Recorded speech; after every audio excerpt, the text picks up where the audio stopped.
바울이 아시아에서 복음을 전하면서 사람들과 끊임없이 충돌을 하였습니다. 그것은 복음과 삶의 충돌이었습니다.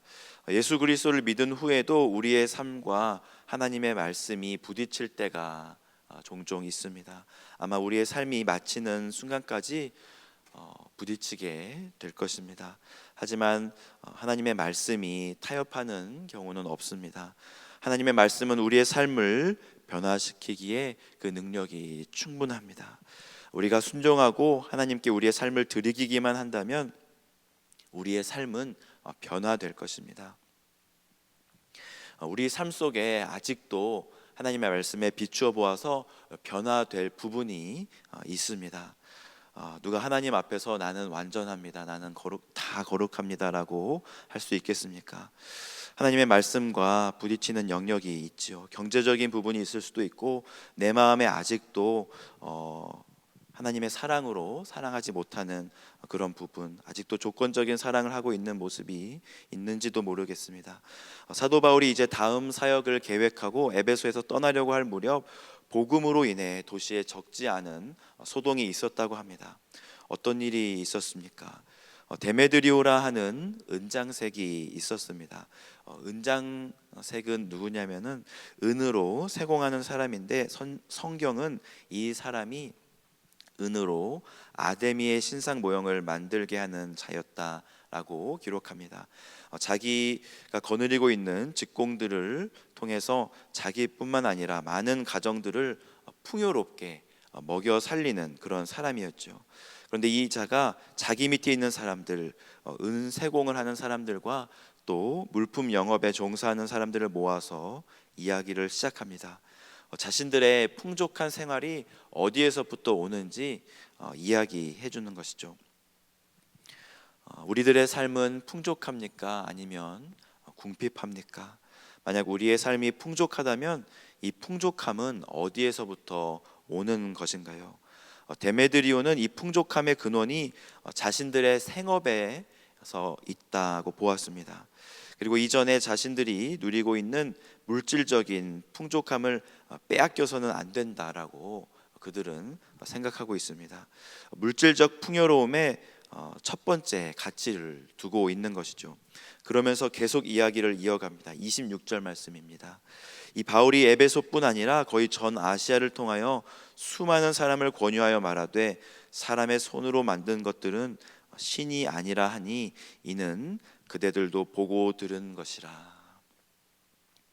바울은 그저 복음을 전했을 뿐인데, 그리고 하나님의 말씀을 전했을 뿐인데, 하나님의 말씀과 멀어진 사람들은 하나님의 말씀이 자신들의 삶과 부딪혔을 때 견딜 수 없어 합니다. 지금도 미국의 수많은 공공행사나 기독교 집회가 아닌 그러한 곳에서는 예수 그리스도를 증거하지 말아달라고, 예수 그리스도에 대한 언급을 하지 말아달라고, 사람들에게 불쾌감을 주는 어떤 것도 포함하지 말아달라고 그 전에 이야기를 하고 있습니다.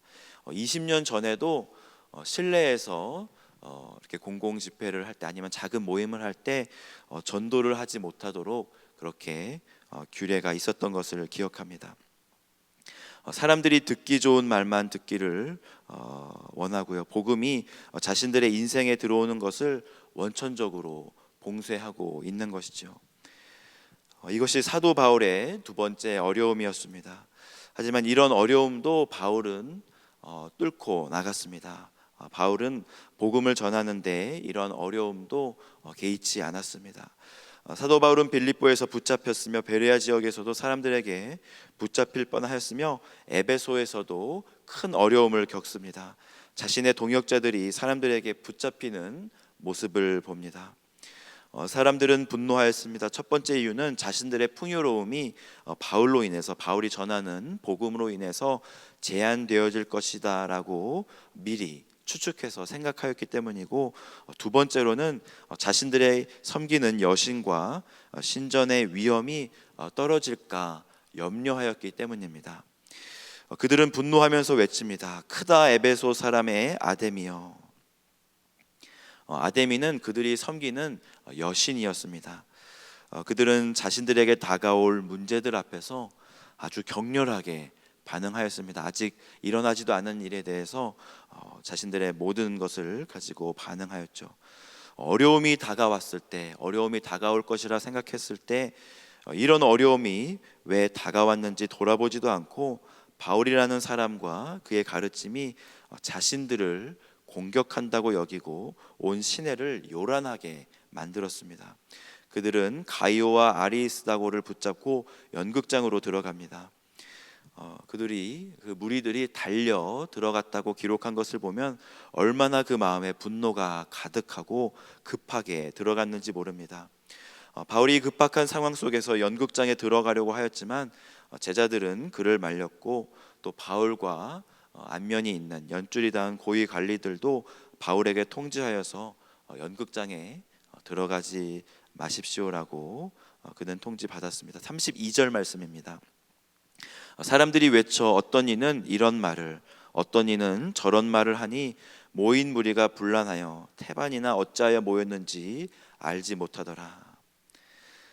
사람들은 양과 같아서 자신들이 왜 여기에 모였는지도 모르고 군중 심리에 의해서 이렇게 모이게 된 것입니다.